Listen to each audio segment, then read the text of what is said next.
Hello everyone, আসসালামু আলাইকুম। চলে আসলাম নতুন আরেকটি ব্লগ নিয়ে। আশা করি সম্পূর্ণ ব্লগটি দেখবেন। দেখে যদি ভালো লাগে একটা লাইক, কমেন্ট এন্ড শেয়ার করে দেবেন।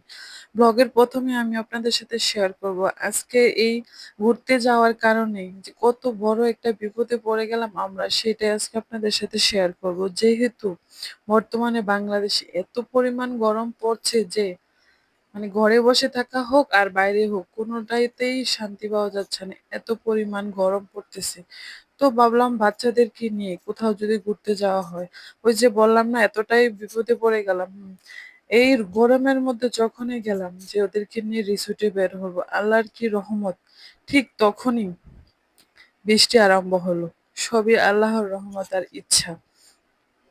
দীর্ঘ সময় বৃষ্টি হলো, তারপর গেলাম রিসোর্টে। সেখানেও গিয়ে কি অঘটন হয়ে গেল। একটা রিসোর্টও আমরা পেলাম না, কারণ এই প্রচন্ড গরমে প্রত্যেকটা রিসোর্ট ফ্যামিলি, বিভিন্ন ভার্সিটি, ট্যুর সবকিছু মিলিয়ে বুকিং করে নিয়েছিল। যার কারণে আমরা দীর্ঘ ২টা ঘন্টা শুধু বিভিন্ন রিসোর্ট গুলাতেই ঘুরেছিলাম, যে কোন রিসোর্টে অন্তত বাচ্চাদেরকে কিছুটা হলেও আনন্দ দিতে পারবো এই গরমের মাঝে, যে তারা একটু গোসল করবে, সাঁতার কাটবে, মনের ইচ্ছা মতো একটু খেলাধুলা করব। কিন্তু দীর্ঘ ২ ঘন্টা পর আমরা অনেক রিকোয়েস্ট করার পর এই রিসোর্টে ঢুকলাম। ঢোকার পর দেখেন আমাদের বাচ্চারা অনেক আনন্দ করতেছে যে কখন ওরা পানিতে নামবে আর সাঁতার কাটবে। আসলে হয়তো আমরা বড় কিছু করতে পারি না বাচ্চাদের জন্য, কিন্তু ছোট ছোট যে মুহূর্তগুলো ওদেরকে দিতে পারি, তাতেই মনে করি যে প্রত্যেকটা বাবা মা অনেক কিছুই করতে পারতেছে। তো সেরকমই তারপর যখন এই রিসোর্টে ঢুকতে পারলাম, তখন দেখেন ওরা পানিতে নেমে কতটা আনন্দ করতেছিল।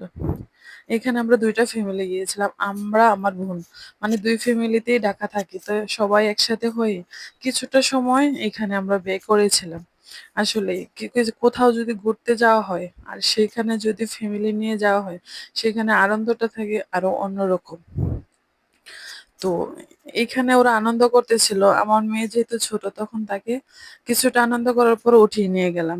কিন্তু আমার মেয়ে এতটাই জেদ করে বসেছিল যে সে উঠবে না, সে পানিতেই থাকবে, পানিতেই থাকবে। এই যে দেখুন, ভিডিওতে দেখলেই বুঝবেন আসলে ওকে তো আর বেশিক্ষণ পানিতে রাখা যায় না।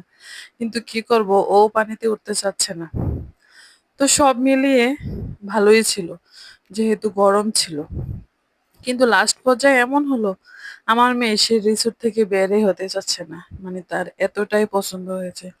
আমরা যখন গেট থেকে বের হব, সবাই রেডি হয়ে নিলাম।